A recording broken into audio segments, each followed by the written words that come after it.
네, 안녕하세요. 중학교 2학년 1학기 역사 과목의 내신을 대비해서 문제 풀이하는 영상 드디어 이제 큰 1단원 문명의 발생과 고대 세계의 형성 대단한 마무리를 하는 영상입니다. 제일 먼저 세계 고대 문명이 발생한 4개의 큰 강 유역 중심으로 해서 일단 시각적인 자료들을 위주로 먼저 간단히 내용을 정리해 보겠습니다. 제일 먼저 티그리스 강과 유프라테스 강, 지금의 이란 이라크 지역, 그쪽 서아시아 지역에서 메소포타미아 문명이 발생했죠. 이 메소포타미아 문명과 관련된 시각자료 이 화살표 따라서 잠깐 보면은 일단 여기 티그리스 강과 유프라테스 강 이쪽 지역 이름이 비옥간 초승달지대라고 그렇게 일컬어지고 있습니다. 그리고 맨 처음에는 수메르인이 이렇게 진한 오렌지 색깔 부분, 진한 색깔 부분에 약간 좀 좁은 지역에서 처음에 초기 정착을 했습니다. 이때는 수메르인이고요. 그 이후에 아무르인이 바빌로니아 왕국을 세워가지고 이렇게 빨간 테두리처럼 바빌로니아 왕국의 영역이 되었습니다. 자, 그리고 메소포타미아 문명하면 또 문자 하면 쐐기 문자죠. 또 이 쐐기 문자로 함무라비 법전이 만들어지기도 했고요. 그 다음 이제 두 번째 이집트 문명으로 가보겠습니다. 이집트 문명에서는 또 여기 나일강 유역이죠. 나일강 유역이고 이런 멤피스, 테베 이런 도시들이 있습니다. 이런 부분이 이집트 문명이 발달한 지역이고요. 네. 자, 그리고 특히 이집트 문명에서는 상형 문자, 마치 또 그림 문자라고도 합니다만 이런 상형 문자가 또 발달했습니다. 그 다음에 이제 세 번째로 인도 문명으로 갑니다. 인더스강 유역에서 발달한 인도 문명, 이것도 중요한 시각 자료들 보면요. 일단 여기 오른쪽에 그림 문자가 새겨진 인장, 요거는 인도 문명의 또 유물인 걸로 이렇게 체크를 해야 될 필요가 있고요. 특히 맨 처음에는 원주민들이 여기 인더스강이 지금 서쪽입니다. 인더스강 유역에서 모헨조다로하고 하라파 요 두 개 유적지는 원주민들이 세운 유적지고 여기 법리에도 나와 있지만 아리아인이 나중에 이렇게 긴 시간에 걸쳐 가지고 인더스강 쪽에서 겐지스강 쪽으로 이동을 하죠. 그러면서 지금 색깔이 지금 빨간 색깔은 아리아인이 이제 초기에 이동을 하고 쭉 따라가지고 약간 빨간색, 그다음에 주황색, 노란색 이렇게 해가지고 겐지스강 유역까지 아리아인들이 이동을 했습니다. 그래서 이것도 역시 인도 문명, 특히 아리아인의 이동 경로를 보여주는 또 중요한 지도니까 또 잘 체크를 해야 되겠고요. 특히 이렇게 아리아인들이 이동을 하면서 원주민들을 또 다스리기 위해서 계급제도를 만들었죠. 바로 그 계급제도 이름이 카스트 제도입니다. 그래서 지금 지배층은 맨 위에 두 개, 즉 브라마는 이제 제사를 담당한 사제들, 그리고 크샤트리아는 정치와 군사를 담당했죠. 왕족하고 전사들이고, 그 다음에 이제 피지배층이 두 개입니다. 아래쪽에 두 개층, 바이시아는 평민들이고요. 그리고 제일 하층민이 수드라였습니다. 네, 여기 노예가 속해 있었죠. 이런 카스트 제도 하면 또 인도 문명, 특히 아리아인들이 원주민들을 통치하기 위해서 만든 계급 제도 이렇게 정의하고 이제 페르시아 제국으로 갑니다. 자, 그렇죠. 네 번째, 중국 문명을 빠뜨렸습니다. 자, 중국 문명은요, 황허강 유역에서 발달하기 시작했습니다. 그래서 맨 처음에는 역사에서 인정해준 최초의 나라가 상나라죠. 상나라. 바로 연두색 부분이 상나라의 영역이 되겠습니다. 특히 상나라의 수도 은허에서 또 갑골문이 발견되기도 했죠. 이렇게 여기, 거북이 등 같은 데다가 나라의 중요한 일을 저물쳐서 기록한 문자, 갑골문이 또 상나라 때의 중요한 키워드가 되겠습니다. 그 다음에 이제 상나라가 망한 다음에 주나라가 들어섰습니다. 역시 주나라는 당연히 영역이 훨씬 넓어졌죠. 이 주나라의 수도는 왼쪽에 제일 서쪽에 있는 호경이고요. 나중에 호경에서 동쪽에 있는 낙읍으로 일단 주나라 수도를 옮기면서 약해지기 시작하면서 제후들이 각자 나라를 가지고 경쟁하는 춘추 전국시대로 간다고 했습니다. 특히 이제 주나라 하면 특유한 제도가 이 봉건제도죠. 이 딱 도표가 나오면 봉건제입니다. 왕, 이때는 황제라는 표현을 쓰지 않고 왕 또는 천제라고 했습니다. 왕이 제후들한테 토지를 이렇게 나누어주면 제후들이 알아서 다스리고, 그리고 또 제후들 밑에는 이런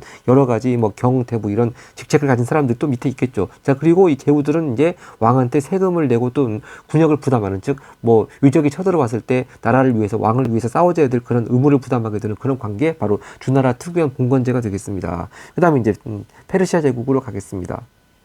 네, 페르시아 제국 이 파트에서는요, 서아시아의 고대 국가들을 좀 간단히 봤습니다. 맨 먼저 메소포타미아 문명 지역을 포함해서 서아시아 지역을 최초로 통일한 나라는 아시리아죠. 기원전 7세기 무렵이고요. 바로 기마전술과 또 발달된 철제 무기를 사용했습니다. 근데 아시리아는 오래 가지 못했습니다. 여기 교재에는요, 아시리아도 그렇고 뒤에 나오는 아케메네스 왕조 페르시아도 그렇고 어떻게 멸망했는지가 잘 나와 있지 않아서 제가 살짝 여기 썼습니다. 일단 아시리아는 피정복민에 대해서 가혹한 통치였습니다. 그러니까 얼마 가지 않아서 각지에서 반란이 일어나서 망했고요.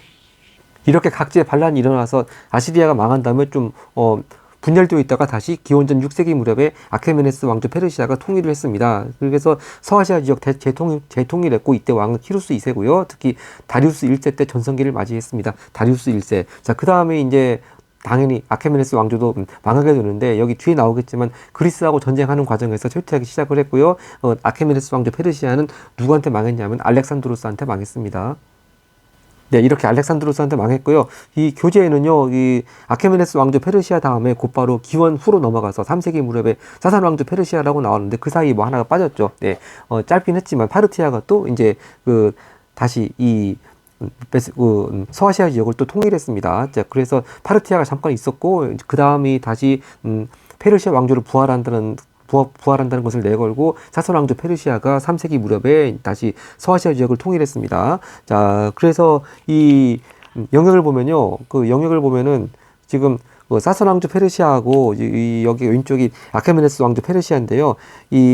이제 아케메네스 왕조 페르시아 전에 아시리아는 처음에 여기 범례에 나오듯이 여기 파란색 실선 부분이 아시리아의 최대 영역이었습니다. 그 다음에 이제 아케메네스 왕조 페르시아가 처음 발흥을 할 때는 물론 여기 주황색처럼 맨 처음엔 면적이 좁았지만 점점 영토를 넓혀가지고 영토를 넓혀서 이렇게 이집트 같은 아프리카 북부 지역, 이집트 일부 지역까지 차지하는 굉장히 광대한 영토를 가졌습니다. 근데 거기에 비해서 이 사산 왕조 페르시아 같은 경우는 이 아케메네스 왕조 페르시아 지역만큼 그렇게 넓은 영토를 확보하지 못했습니다. 당장 이집트 지역을 보더라도 이제는 아케메네스하고는 달리 사산 왕조 페르시아 때는 이 사산 왕조 페르시아 영토가 아니죠. 물론 오른쪽 동쪽으로 가서는 인더스강 위협까지도 영토를 넓히고 있다는 점에 대해서는 두 왕조가 공통점이긴 합니다만 이 가장 큰 차이점이 이렇게 아케메네스 왕조 페르시아의 경우에는 이집트 북쪽까지도 차지하고 있었다. 근데 사산 왕조 페르시아 지도는 그런 것이 보이지가 않죠. 특히 또 아케메네스 왕조 페르시아의 경우에는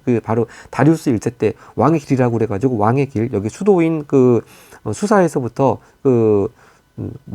수사에서부터 그 다음에 여기 사르디스까지 그렇게 왕의 길이라고 하는 이 이름이 나오면 아케메네스 왕조 페르시아. 그 다음에 또 그리스 스파르타 같은 그리스의 폴리스 이름들이 나오면 역시 이때도 같이 아케메네스 왕조 페르시아하고 그리스 폴리스들 간에 공존했기 때문에 그런 옆에 있는 나라들 봐가면서 이건 아케메네스 왕조구나 그렇게 감을 잡아야 되겠습니다. 반면에 사선 왕조 페르시아는 기원 후입니다. 기원 후니까 여기는 나와 있지 않습니다만 이제 로마가 나와 있으면 사선 왕조 페르시아가 되겠습니다.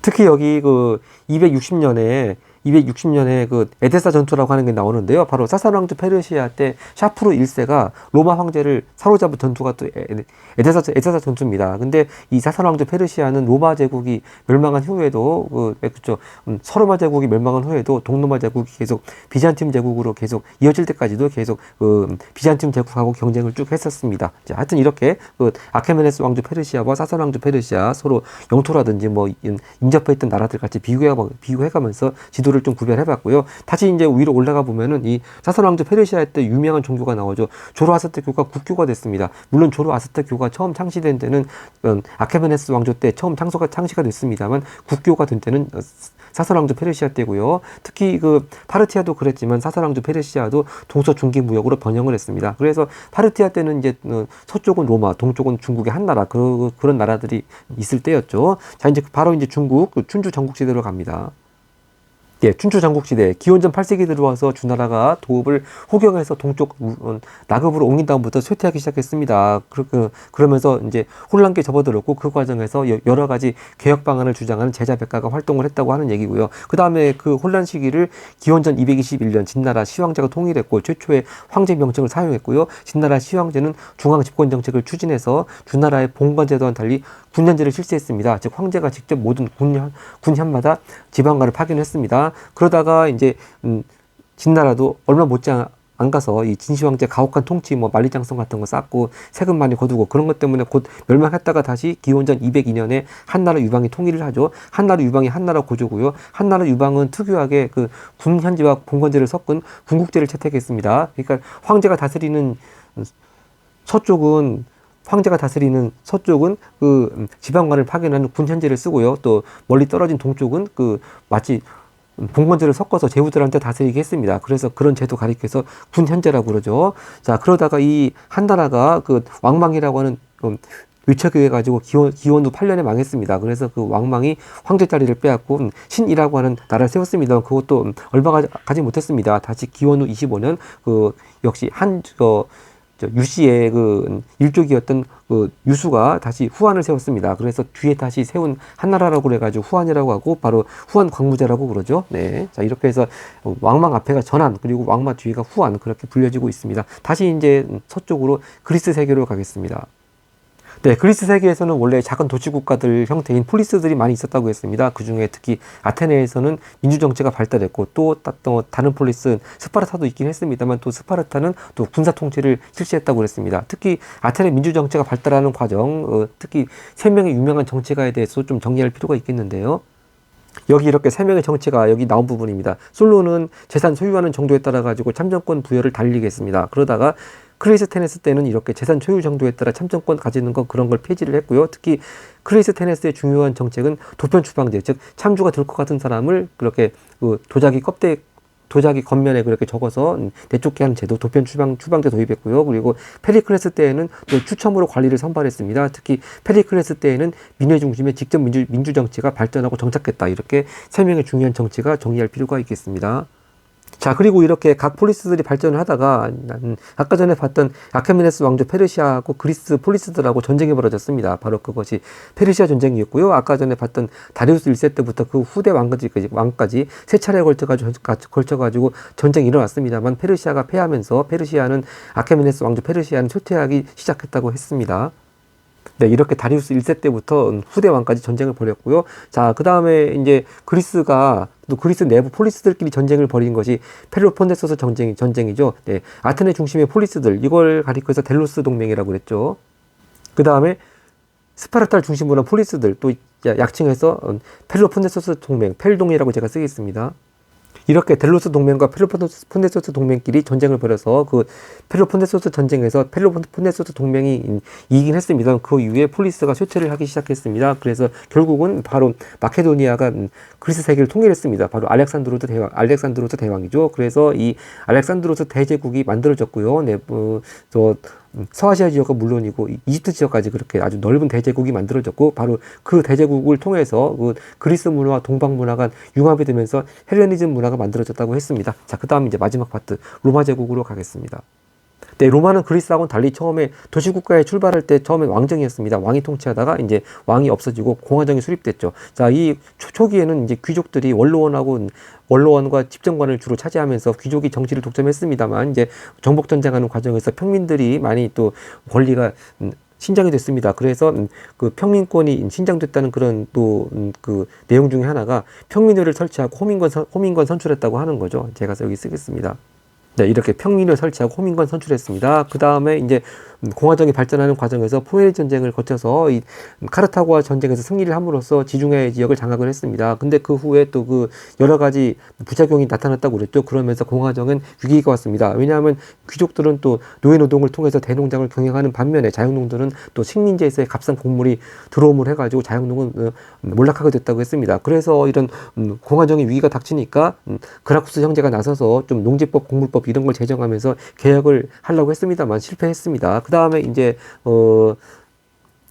재정으로 들어가게 되는데 물론 여기 빠졌습니다만 카이사르가 독재를 하다가 암살당하고 그 후에 옥타비아누스가 등장하면서 최고 존엄 아우구스투스라고 하는 존엄한 사람이라는 호칭을 받으면서 사실상 재정이 시작이 되었습니다. 그 후에 그 5명의 현명한 황제라고 하는 오현제가 등장하면서 로마의 평화라고 하는 전성기가 있었고요. 그 후에 그러나 다시 황제가 잦은 교체가 벌어지고 또 군인 정치를 개입하고 이러면서 또 혼란을 겪었습니다. 그 다음에 이제 콘스탄티누스 대제가 비잔티움으로 천도를 했습니다. 자, 그리고 콘스탄티누스 대제 때 313년에 그리스도교를 공인을 했고요. 그 후에 또 동로마와 서로마가 분리가 됐습니다. 근데 서로마 제국은 476년에 게르만족의 침입에 의해 가지고 멸망을 했고요. 동로마 제국은 계속 비잔티움 제국으로 해서 계속 살아남게 되었습니다. 그 비잔티움 제국 이야기는 다음 큰 단원에서 또 하겠습니다. 하여튼 이렇게 해서 시각적인 자료 중심으로 해가지고 일단 대단한 마무리 받고 이제 객관식 문제 풀이 들어가겠습니다. 네, 대단한 마무리하기 객관식 문제입니다. 첫 번째 문제 1번. 다음 주장과 같은 입장에서 역사를 서술한 것은 옳지 않은 것은입니다. 옳지 않은 것은 결국 역사 서술 얘기가 나오면 사실로서의 역사, 기록으로서의 역사 그런 얘기겠죠. 자, 19세기 독일의 역사가 랑케는 역사적 사실 자체가 중요하므로 사실 자체가 중요하므로 역사가가 자신의 판단을 개입시키지 말아야 한다고 주장했다. 바로 이건 뭡니까? 기록으로서의 역사가 아니고 사실로서의 역사죠. 네. 사실로서의 역사를 강조한 그런 입장이 되겠습니다. 근데 옳지 않은 것이니까 이제 결국 판단이 들어간 그런 걸 선지로 고르면 되겠죠. 자, 그 중에 지금 판단이 들어간 부분이 답이 5번입니다. 자, 진해 시황제가 실시한 법치가 가장 효율적인 통치 방식이다. 자, 효율적이다 아니다는 역시 사람의 가치 판단이 들어갈 수밖에 없겠습니다. 답은 5번이고요. 자, 나머지도 사실 그 자체들이 이제 나머지 선지들이긴 합니다만 또 이 중요한 개념들이기 때문에 같이 한번 보겠습니다. 1번. 고대 이집트에서는 왕을 파라오라고 불렀습니다. 그러면서 태양신의 아들이라고 하면서 왕이 또 정치와 제사를 같이 주관하는 신권 정치를 했다고 했습니다. 예. 이집트, 파라오. 그 다음에 2번 한나라 무제가 공격해서 고조선 멸망했다. 이것도 물론 맞긴 맞고 이 시기가 기원전 108년이고요. 자, 한나라 무제의 주요 정복 활동입니다. 네. 그 다음 세 번째, 고대 그리스에서는 4년마다 올림피아 대전이 열렸습니다. 그래서 이게 지금 올림픽의 기원이라고 했고요. 4번 선지, 상나라 왕, 즉 중국 역사에서 인정해주는 첫 번째 나라, 상나라 왕은 나라의 중요한 일을 점을 쳐서 결정했다. 바로 점치는 도구가 또 갑골문이라고 그랬습니다. 네. 거북이 등 같은 거에다가 점을 쳐서 기록한 갑골문이 또 유물로 나왔다고 그랬습니다. 다음 2번 가겠습니다. 인류가 출현한 순서인데요. 일단 순서 자체는 뭐 그렇게 어렵지가 않습니다. 일단 오스트랄로피테쿠스 아프렌시스가 1번, 그 다음에 호모 에렉투스가 2번, 호모 네안데르탈렌시스가 3번, 현생 인류 조상 호모 사피엔스가 4번이니까 리을, 니은, 디귿 기억이니까 리을, 니은, 디귿 기억 답은 4번이 되겠네요. 근데 딱 여기까지만 답만 맞추는 게 중요한 게 아니고 특히 중요한 특징들이 있지 않습니까? 예를 들어서 호모 에렉투스 같은 경우에는 간단한 언어와 불을 사용했다고 하는 거, 그리고 이 호모 네안데르탈렌시스 같은 경우에는 또 사람이 죽었을 때 매장하는 풍습을 가지고 있었다고 하는 거, 이런 것들은 좀 특징으로 구별할 필요가 있겠습니다. 그 다음에 이제 구석기 시대 문제로 가겠습니다. 네, 다음 도구를 처음 사용한 사람들의 생활 모습입니다. 자, 이게 이제 주먹도끼고요. 꼭 뭐 이름을 정확히 알 필요까지 없습니다만 하여튼 구석기 시대의 뗀석기다. 네, 그 정도는 충분히 일단 구별해야 되겠습니다. 뗀석기. 오른쪽은 글깨라고 하는 거고요. 글깨. 자, 근데 이렇게 문제를 처음이라는 말을 쓸 수밖에 없는 게 이게 신석기 시대 간석기를 쓴다고 하더라도 역시 뗀석기 전혀 뭐 안 썼을 리는 없지 않겠습니까? 물론 지금도 돌로 만든 도구 쓰고 있는 거랑 마찬가지고요. 그래서 항상 이렇게 뭐 구석기, 신석기, 유물 문제가 나올 때는 처음이라는 말을 안 쓸 수가 없는 것 같습니다. 하여튼 구석기 시대의 생활 모습 찾아보면은요, 일단 토기 음식물 저장하기 시작한 거는 바로 신석기 시대죠. 그리고 그 다음에 실로 짠 옷감으로 옷을 만들어 입었다. 이것도 역시 신석기고요. 그래서 가락바퀴하고 그런 뭐 뼈바늘 그런 것이 나온다고 했습니다. 그 다음에 이제 3번 태양이나 특정 동물, 영혼 등 숭배했다. 즉 이런 신앙생활이 나타나는 것도 역시 신석기가 되겠고요. 신앙생활 신석기. 그 다음에 4번 주로 사냥과 채집을 통해 식량 마련했다. 이것이 맞겠네요. 네, 아직 구석기 때는 농경을 시작하지 않았습니다. 자, 그리고 5번 선지 강가나 바닷가의 정착생활, 바로 정착생활 운집하면 이것도 역시 신석기. 그러니까 하나 빼고 나머지는 다 신석기 시대의 생활 모습이 되겠네요. 그 다음에 이제 4번 가겠습니다. 자, 이렇게 4번, 5번, 6번은 바로 고대 문명의 발상지에 대한 문제가 나왔는데요. 자, 먼저 가 지역은 바로 나일강 유역이니까 이집트 문명. 그 다음에 나 지역은 인더스강이 아니고 티그리스강, 유프라테스강 유역이니까 바로 메소포타미아 문명. 자, 그리고 다 지역이 지금 점점 동쪽으로 옮겨오고 있습니다. 다 지역이 인더스강 유역이니까 인도 문명. 그리고 잠깐만요. 그렇죠. 이게 4대 문명의 발상지라고 하니까 4개 지역만 나와야 되는데 갑자기 막까지 5개 지역이 나왔으니까 좀 헷갈렸습니다만, 자, 여기 5개가 나왔다고 그래가지고 헷갈리면 안 되겠고요. 정확히 위치를 파악해서 이제 다가 인도 문명이고요. 라가 이제 황허강 유역의 중국 문명이 되겠습니다. 만 여기 뭐 베트남 쪽이지 않습니까? 전혀 4대 문명하고는 고대 문명하고 관련이 없겠습니다. 자, 일단 4번 문제부터 보겠습니다. 자, 다음 설명에 해당하는 문명의 발상 지역을 옳게 고른 것입니다. 왕은 정치와 제사를 함께 주관했다. 그럼 이거 보고 신권 정치라고 하지 않습니까? 그러면 이 정치와 제사를 함께 주관한 거, 바로 파라오가 있던 이집트, 그러니까 가 지역, 그 다음에 또 중국, 바로 상나라의 중국이니까 가라가 다 여기에 해당이 되겠는데요. 여기 가장 또 핵심적인 키워드는 이거네요. 전쟁, 농사, 제사 등 나라에 중요한 일이 있을 때는 점 쳤는데 점을 어떻게 쳤느냐? 거북의 배딱지나 동물의 뼈에 점을 칠 내용을 새겨놓고 바로 이거 보고 갑골문이지 않습니까? 갑골문. 여기서 완전히 힌트가 결정적인 힌트가 나왔습니다. 갑골문이니까 결국 중국 문명이 되겠습니다. 상나라의 중국 문명 답은 4번이 되겠네요. 그 다음 5번 가겠습니다.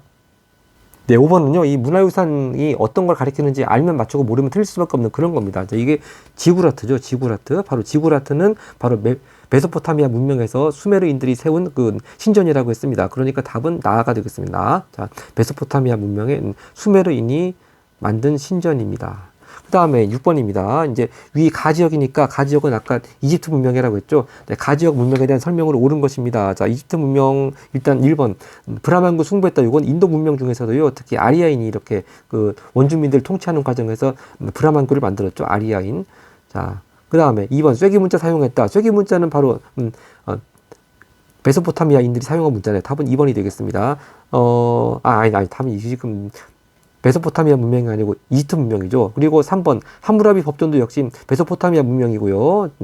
근데 약간 주의할 점은 이 지구라트는 위에 지구라트는 같은 메소포타미아 문명이긴 하지만 수메르인이 만들었고요. 함무라비 법전을 만들 때의 그 바빌로니아 왕국, 네, 바빌로니아 왕국은 아모르인이 세운 나라입니다. 아모르인. 수메르인이 아니고 아모르인이고요. 그 다음 4번 죽은 후의 세계 중시였다. 이것이 맞겠네요. 네. 메소포타미아 문명은 현세적 세계를 중시. 그리고 이집트 문명은 또 유적의 침입이 적은 그런 생활을 하다 보니까 현세의 생활을 계속 내세까지 이어가고 싶어 했습니다. 그래서 죽은 후의 세계를 중시했다. 이집트 문명의 특징. 답은 4번이 되겠습니다. 2번 제가 잘못 쓴 거고요. 5번 카스트제라는 신문제 만들었다. 이것도 역시 인도 문명에서의 아리아인들이 만든 거죠. 네. 아리아인들이 피정복 원주민들을 통치하기 위해서 카스트라는 걸 만들었습니다. 인도 문명의 아리아인.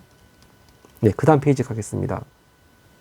네. 다음 가에 들어갈 답변은 옳지 않은 것은입니다. 자, 메소포타미아 문명, 이집트 문명, 인도 문명, 중국 문명 공통점 알고 있네. 결국 고대 4대 문명의 공통점, 발상 공통점입니다. 근데 옳지 않은 것은입니다. 1번 문자를 사용했었고요. 또 도시가 발달했겠고 또 유일신 신앙을 갖고 유일신 신앙아 아닙니다. 그 4대 고대 문명은 거의가 다 다신교입니다. 다신교. 네, 거의 다신교고요. 유일신 신앙을 갖고 있다고 교재에 나온 거는 저 헤브라이밖에 없습니다. 지금 이스라엘 쪽의 조상, 네, 헤브라이가 이제 유일신 신앙을 가지고서 유대교를 창시했다고 되어 있습니다. 유대교.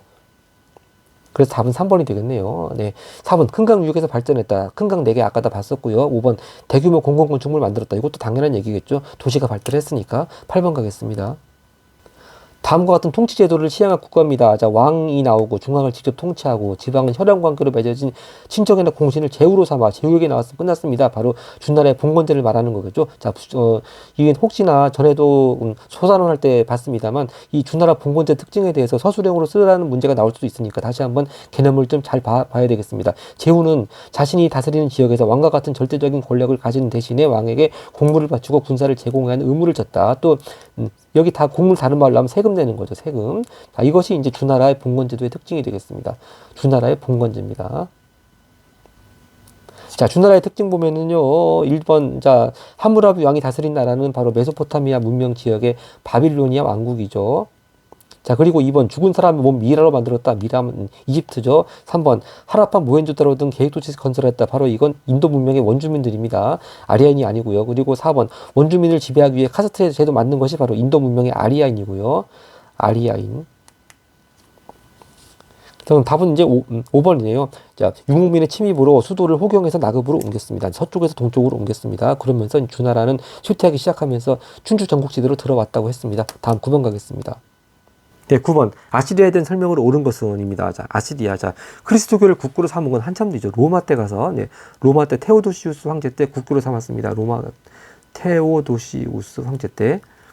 자, 그리고 2번. 다리우스 1세 때 전성기를 맞이한 나라는 바로 아케메네스 왕조 페르시아죠. 약칭해서 페라고 쓰겠습니다. 그리고 3번 전복제에 대해 포용정책 실시했다. 자, 이 아시리아가 이렇게 포용정책을 떴다면 그렇게 빨리 망할 리가 없겠죠. 네, 포용정책은 바로 아케메네스 왕조 페르시아의 특징이고요. 네, 이 아시리아의 경우는 피정복민을 가혹하게 다 통치하다 보니까 각지에서 반란이 일어나서 망했다고 그랬습니다. 그래서 4번 역시 마케도니아의 알렉산드로스에게 멸망한 것도 역시 아케메네스 왕조 페르시아고요. 물론 뭐 알렉산드로스가 대제국을 만들다 보니까 뭐 알렉산드로스에게 멸망한 나라들이 한둘이 아니죠. 근데 우리 교재에 대표적으로 나오는 게 아케메네스 왕조 페르시아가 있고 또 하나 또 그리스 폴리스들도 이 알렉산드로스에게 다 결국 멸망했다고 했습니다. 그리스라고 제가 적겠습니다. 자, 답은 그럼 5번이네요. 이 아시리아의 가장 큰 특징은 철제 무기를 내세워서 서아시아 지역, 즉 메소포타미아 지역 포함해서 바로 서아시아 지역을 최초로 통일한 나라로 그렇게 교재에 나왔습니다. 그 다음 10번 가겠습니다.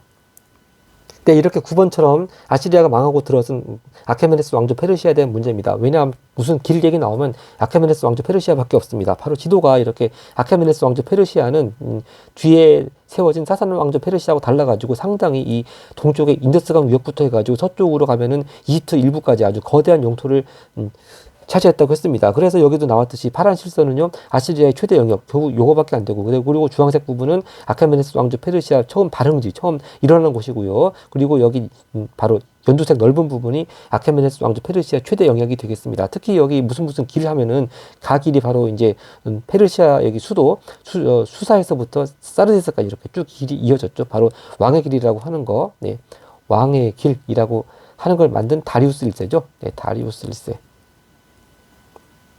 자, 다리우스 1세에 대한 설명 중에서 옳지 않은 것은입니다. 자, 1번 그리스 공격했습니다. 그래서 그리스 공격해서 그 다리우스 1세부터 포함해가지고 그 뒤에 왕들도 그리스 공격하는 그런 그리스 페르시아 전쟁이 벌어졌죠. 근데 패배했다고 그랬습니다. 하여튼 공격 맞고요. 2번 페르세폴리스 건설했다. 여기도 그대로 써있네요. 수도 페르세폴리스라고 써있지 않습니까? 이것도 맞고. 3번 조로아스터교를 국교로 삼았다. 이게 틀렸네요.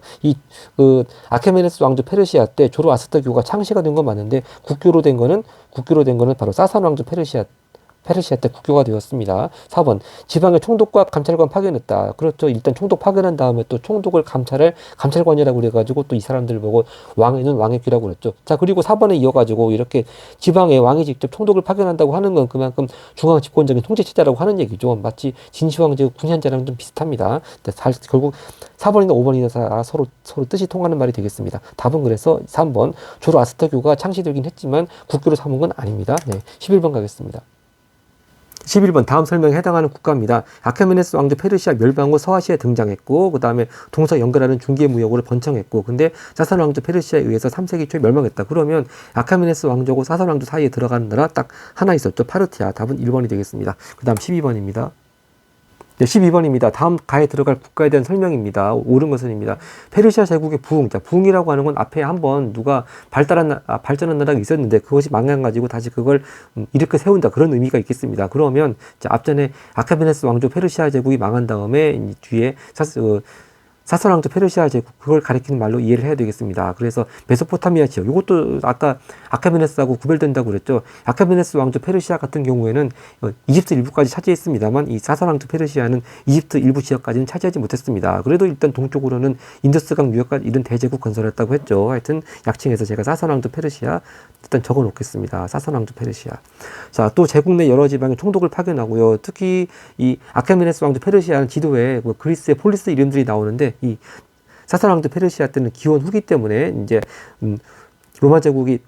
서로마 제국이 망하기 전에는 로마가 서 있을 테고 또 서로마 제국이 망한 이유는 동로마 제국이 이름 바뀌어서 비잔팀 제국이라고 나오고 그런 또 지도의 특징이 있다고 했습니다. 바로 사산 왕조 페르시아 키워드들 다 나왔고요. 자, 쭉 보면 1번 델로스 동맹을 이끈 나라는 그리스 중에서 아테네죠. 아테네가 그렇게 델로스 동맹을 이끌었고요. 그 다음 도편 추방제 실시 이것도 역시 아테네고 특히 도편 추방제 실시한 정치가는 클레이스테네스라고 했습니다. 클레이스테네스. 또 나왔습니다. 3번 선지. 조로아스터교를 국교로 삼았다. 이게 맞네요. 아까 전에 봤듯이 조로아스터교라고 하는 종교가 조로아스터가 아케메네스 왕조 페르시아 때 처음 창시까지는 했습니다만 국교가 된 건 사산 왕조 페르시아 때 국교가 되었습니다. 4번 알렉산드로스에 의해서 멸망했다. 자, 알렉산드로스에 의해서 멸망한 대표적인 나라들은 아케메네스 왕조 페르시아, 그리스 여러 폴리스들이고 이 바로 사산 왕조 페르시아 같은 경우에는 7세기까지 이어져다가 이슬람 제국에 의해 가지고 멸망했습니다. 네. 네. 그건 나중에 다음 단원에서 나오기 때문에 여기서는 굳이 할 필요가 없을 것 같습니다. 네. 사산 왕조 페르시아의 경우에는 이슬람 제국에 의해서 멸망했습니다. 5번 선지. 평민에 설치해서 평민 참정권자. 평민의 얘기 나오면 이런 건 로마 얘기하는 거죠. 로마. 네. 다음 페이지 가겠습니다. 네, 13번은 이제 중국으로 넘어왔습니다. 딱 지도 법례를 보더라도 춘추시대 전국지 딱 나왔습니다. 바로 춘추시대 때 좀 강했던 나라들 춘추 5패라고 그러죠. 그리고 또 전국시대에 좀 강했던 7나라들 전국 7공이라고 합니다. 하여튼 결국 춘추 전국시대에 대한 문제가 되겠습니다. 그러면 일단 기억은요. 군국제는 한나라 고조 유방이 군현제와 봉건제를 섞은 정책이라고 했습니다. 그리고 니은 제자백과 등장 바로 춘추시대에서 가장 큰 특징이었고요. 그 다음에 니은 역시 디귿도 마찬가지입니다. 철제 농기구가 사용되어서 일단 농업 생산량은 증대가 됐긴 했습니다만 또 철제 농기구뿐만 아니고 철제 무기도 많이 사용해서 전쟁도 많아졌고 그런 시대였죠. 자, 리을 화폐와 문자 도량형이 통일되었다. 자, 이렇게 나라가 막 여러 갈래로 갈라져 있는데 이런 화폐 같은 거 통일될 리가 있겠습니까? 자, 이런 화폐 문자 도량형이 통일된 거는 진시황제가 통일시켰죠. 네. 자, 그럼 답은 니근하고 디귿이니까 답은 3번이 되겠습니다. 그 다음 14번 갑니다. 제자백과에 대한 옳은 설명입니다. 결국, 자, 그 제자백과들이 주장한 썰들, 그리고 그 대표적인 학자들, 그걸 짝을 짓는 거죠. 기억. 공자는 인과 예를 강조했다. 공자는 유가 맞습니다. 그리고 니은, 노자는 차별 없는 사랑을 강조했다. 자, 차별 없는 사랑을 강조한 사람은 묵자입니다. 묵자. 네, 묵자의 묵가에서 이런 차별 없는 사랑을 강조했고요. 네, 노자는요, 바로 노자하고 이게 리을이 바뀌었네요. 네. 니은하고 리을이 바뀌었습니다. 바로 이게 이제 노자죠. 네. 인위적인 것을 버리고, 그러니까 뭐 억지로 뭐뭐 하려고 하지 마라 그런 겁니다. 인위적인 것을 버리고 자연 그대로 삶을 살 것을 주장했다. 도가. 네. 자, 그러니까 리을 틀렸고요. 니은하고 리을 틀렸고 디귿. 한비자는 법에 의한 엄격한 통치 강조했다. 법가가 되겠습니다. 그럼 기억하고 디귿이 맞으니까 답은 2번이 되겠습니다. 그다음 15번입니다. 다음 정책을 실시한 황제. 자, 황제 얘기 나오는데 아까 전에 우리 봤지만 문자 통일, 화폐 통일, 도량형 통일 바로 진시황제 정책이 되겠습니다. 네. 진시황제. 바로 이 문자통일 대표적인 예가 바로 말맞자가 이 전국지대 딴 나라들 전부 다 표기가 조금씩 틀렸습니다. 근데 진나라 또 통일했다고 하는 거고요. 또 화폐는 이렇게 반량전이라고 써져 있는 동전으로 통일했고요. 또 도량형 여러 가지 길이, 부피, 무게재는 단위들을 통일했습니다. 자, 진시황의 정책 옳은 것은입니다. 답은 이제 끔찍한 정책 나오죠. 분서갱유, 유학자들 탄압하고 또 유학자들을 생매장을 하고 또 유학책들을 땅에 묻은 그런 분서갱유 사건, 또 진시황 지역 가혹한 통치 키워드가 되겠습니다. 각골문은 이건 상나라 얘기하는 것이고 고조선 정벌한 거는 나중에 한나라 무제 때죠. 네. 아까 전에 봤습니다. 기원전 108년. 그 다음에 봉건제로 지방을 다스리는 것은 주나라고요. 그 다음에 유교를 통치 이념으로 삼은 것은 한나라가 되겠습니다. 한나라. 네. 진나라 시황제는 이렇게 분서갱유 같은 정책에 서 굉장히 유교를 상당히 배척했죠. 그러니까 3번하고 5번은 좀 어찌 보면 모순되는 그런 선지가 되겠습니다. 다음 16번 보겠습니다. 네, 16번입니다. 다음 원정이라고 하니까 꼭 알렉산드로스 원정이 생각나는데 지금 지도는 중국입니다. 다음 원정이 실시된 시기 중국에서 볼 수 있었던 모습인데요. 여기서 키워드가 되는 사람이 바로 여기 있습니다. 장건입니다.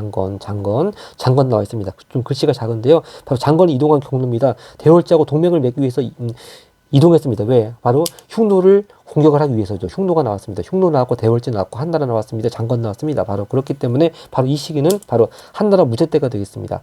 한나라 7대 왕제 무제. 자, 그러면 한나라 무제 때 정책 같은 키워드를 찾아야 되겠죠. 1번 지구라타라고 하는 거. 이건 딱 이름부터가 중국식이 아니죠. 자, 아까도 봤습니다만 지구라트는 메소포타미아 문명 중에서 특히 처음에 수메르인이 있을 때 세운 신전이라고 했습니다. 지구라트. 아까 그림까지 같이 봤습니다. 2번 농민 봉기를 일으킨 황건적. 자, 황건적은 바로 삼국지 처음 시작되는 부분이죠. 바로 후한 말기입니다. 후한 말기. 엄연을 지고 한나라 무제는 전한입니다. 전한. 그 다음에 3번 지방의 제후로 파견되는 왕족. 자, 이렇게 한나라 무제 때는 군 현제를 실시했죠. 네. 진시황제와 마찬가지로 군 현제 실시했습니다. 근데 지방의 제후로 파견된다 얘기 나오면 최소한 주나라의 봉건제든지 아니면 또 한나라 고조의 또 궁국대든지 그런 건 될 수 있어도 무제 때 군현제는 해당되지 않죠. 네. 그 다음 4번 태학이, 요게 답이겠네요. 자, 한나라 무제 때 동중서의 건의를 받아들여가지고 유학을 통치 이념을 채택을 하고 또 유학 교육기관으로 태학을 설치했다고 했습니다. 답은 4번. 5번 선지. 황제 칭호 사용 시작을 알리고, 이건 뭐 당연히 말할 필요도 없이 진시황제가 되겠습니다. 17번 갑니다. 네, 17번 다음 가에 들어갈 민족과 관련된 옳은 설명인데 역시 좀 고난도 문제라는 딱지가 붙어 있습니다. 기원전 3세기 후반에 성장하여 중국 북부의 초원지대 세력 떨쳤다. 진의 멸망 이후 초원지대를 통일하고 세력이 더욱 커진 이 민족은 하늘을 공격했다. 바로 흉노가 되겠네요. 네.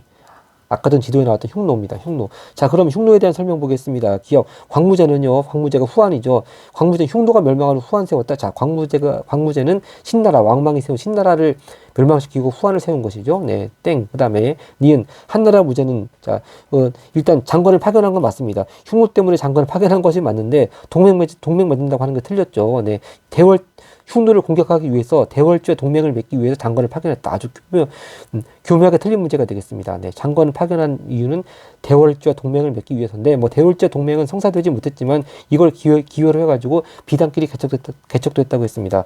다음에 디귿 진시황제는 흉노를 견제하기 위해 만리장성 쌓았다. 이거 맞고요. 리을 한나라 고조는 흉노에 막대한 물자 제공하고 화친을 맺었다. 맞습니다. 바로 여기 나왔듯이 한나라 공격해서 이 한나라 고조 때는 흉노한테 패배했습니다. 그거 보고 백등산 전투라고 합니다만 하여튼 그 한나라 고조 때는 패배해서 일단 이렇게 막대한 물자 제공하고 화친 맺었긴 했습니다만 나중에 또 한나라 무제 가서 이제 대대적인 보복 공격을 한다 그런 얘기죠. 네, 답은 그러니까 디귿 리을이니까 답은 5번이 되겠습니다. 네, 그 다음 문제입니다. 18번입니다. 네, 18번 고대 그리스 폴리스에 대한 설명 옳지 않은 것은입니다. 아크로폴리스 신전 세웠고요. 페르시아 정치체 수용. 페르시아하고 전쟁 벌였는데 정치체제를 수용할 리가 있겠습니까? 이 답은 2번이고 페르시아 정치체제를 수용한 나라는 바로 알렉산드로스 제국입니다. 알렉산드로스 제국.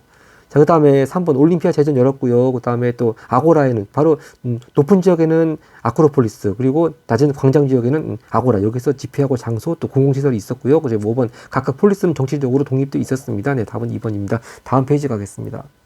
네, 19번은요, 다음 가에 들어갈 폴리스에 대한 설명으로 옳은 것은입니다. 근데 뭐 대충 키워드가야 피정보민을 효과적으로 다스리기 위해서 이렇게 엄격한 군사훈련 실시했다. 바로 그래서 스파르타식 훈련이란 말이 나왔죠. 그 결과 강력한 군사력을 가진 폴리스로 성장했다. 역시 스파르타가 되겠습니다. 스파르타. 그럼 스파르타에 대한 답을 찾아보면요, 답은 3번이 되겠습니다. 바로 페로폰네소스 전쟁에서 바로 아테네가 중심이 된 델로스 동맹한테 이겼다고 했습니다. 네, 델로스 동맹한테 이겼습니다. 펠로폰네소스 동맹이요. 네, 답은 3번. 1번 도표 추방제 실시한 거 바로 아테네죠. 특히 아테네 중에서 클레이스테네스 때 실시했고요. 클레이스테네스 계속 사람 이름 계속 되풀이해야 되겠습니다. 2번 알렉산드리아 건설한 건 바로 알렉산드로스가 자기 정복한 지역 곳곳에 알렉산드리아라고 하는 도시 건설했다고 했습니다. 4번 추첨으로 관리 선발 요것도 역시 아테네고 추첨 얘기 나오면 요거는 페리클레스가 되겠습니다. 페리클레스. 자, 그리고 5번 선지 그리스 동맹을 주도하여 하며 페르시아 침략 격퇴했다. 바로 요 시대도 역시 아테네고요. 바로 아까 전에 방금 봤던 페리클레스 시대 때 이런 페르시아 침략을 겪으면서도 승리했습니다. 이것도 뭐 페리클레스 시대이긴 합니다만 교재 이 부분에 관해서 페리클레스라고 안 나오기 때문에 굳이 쓰지는 않겠습니다. 그 다음 20번 가겠습니다. 네, 2번은요, 20번은 고난도 딱지가 붙어 있는 만큼 좀 사이식의 일을 묻는 겁니다. 로마 시대에 대한 건데요. 자, 그라쿠스 형제가 얘기 나오니까 요건 일단 앞전에 포레이 전쟁이 먼저 있었네요. 네, 포레이 전쟁이 일어나서 지중해 지역을 패권을 장악하긴 했습니다만 여러 가지 부작용이 나타나서 그라쿠스 형제가 자영농 육성하기 위한 개혁 정책 했습니다만 실패했다고 했습니다. 그리고 이제 사실이 옥타비아누스가 이제 사실상 황제가 되었다고 하는 것인데요. 그 사이가 있었죠. 바로 카이사르가 독재하다가 부하한테 암살당한 사건. 그걸 찾아야 되겠습니다. 그럼 답은 카이사르 얘기 나오니까 답은 2번이 되겠습니다. 자, 이거 로마 정치의 발전 과정 좀 나머지 선지들도 순서를 맞춰봐야 될 것 같습니다. 제일 먼저 그 로마는 왕정부터 시작했다가 왕정 폐지되고 공화정 수립되었다. 이것이 1번이고요. 그다음 두 번째가 이제 공화정이 발달하는 과정에서 평민의 지위가 향상돼서 평민회가 설치되고 호민과 선출되었다. 이것이 두 번째가 되어야 되겠고, 그 다음에 3번이 이제 아까 포에니 전쟁 나왔고 여기 그라쿠스 형제 개혁 얘기가 나와야 되고 3번. 그 다음에 이제 아까 카이사르 얘기 나왔으니까 이게 4번. 그 다음에 또 옥타비아누스가 제정 시작한 거 5번. 그 다음에 그 뒤에 5명의 현명한 황제 로마의 평화 바로 6번. 자, 그리고 이제 로마 제국이 동서로 분열되는 거 제일 마지막. 이렇게 그 로마 정치의 발전 과정 딱 순서를 맞춰볼 줄 알아야 되겠습니다. 21번 갑니다. 네, 21번은 어떤 종교에 대한 문제인데요. 자, 팔레스타인에서 시작된 종교다. 그럼 유대교일 수도 있습니다만, 근데 여기 키워드죠. 황제 숭배도 거부하고 특히 이제 로마의 뭐 전통적인 신 숭배하는 것도 거부했습니다. 그래서 탄압받았죠. 그래서 뭐 종교 탄압, 뭐 숭배 거부 그런 얘기 나오면 당연히 그리스도교가 되겠습니다. 이렇게 탄압받다가 콘스탄티누스 대제 때 공인되고 또 테오도시우스 황제 때 국교가 되었다고 했습니다. 이제 서술형 문제 가겠습니다. 네, 첫 번째 22번입니다. 다음 문화유산 딱 보니까 사자의 서가 나왔고 피라미드, 스핑크스 나왔습니다. 바로 위 문화유산 남긴 문명은 이집트 문명이고요. 그럼 위 문화유산 통해서 알 수 있는 당시 사람들 사상 제가 쭉 써보겠습니다. 네, 이렇게 이집트인들은 영원 불명한 내세를 믿었다. 그래서 이집트 문명은 내세를 중시했고, 또 반면에 메소포타미아 문명은 현세를 중시하고, 그 차이점 다시 한번 대비를 해야 되겠습니다. 23번 가겠습니다. 자, 밑줄 친 기억을 보여주는 사례. 기억이 뭐냐면 이제 로마 시대 얘기인데요. 로마 공화정 초기에는 귀족이 권력을 장악하였으나 이후 전쟁에서 역할이 확대된 평민, 자, 평민의 참정권 요구가 받아들여졌다 하면 바로 평민에 설치하고 호민관 선출한 거죠. 자, 항상 그 입에 익어야 되겠습니다. 네, 이렇게 평민에 갖고 호민권이 키워드로 들어가야 되겠습니다. 자, 그럼 마지막 서술형 24번을 보겠습니다. 다음 종교가 4세기에 로마 황제의 박해에서 벗어나, 아까도 봤지만 이거 당연히 그리스도교죠. 네. 자, 민족과 신분을 초월한 보편적인 사랑과 평등을 내세웠다. 그리고 예수를 믿으면 누구나 구원받을 수 있다. 바로 그리스도교가 되겠습니다. 자, 그러면 이제 로마에서 이렇게 인정을 받게 된 사례 두 가지 써야 되니까 하나는 공인받은 거, 그 다음에 또 국교가 된 걸 써야 되겠죠. 네, 이렇게 같은 4세기이긴 하지만 콘스탄티누스 대제 때 이제 더 이상 배척받지 않고 종교로 공인을 받았고요. 또 그 칙령이 밀라도 칙령이고요. 나중에 테오도시우스 황제 때 가서 국교로 인정받았습니다. 자, 이렇게 해서 일단은 대단한 마무리 같이 잘 마쳤습니다. 네, 감사합니다.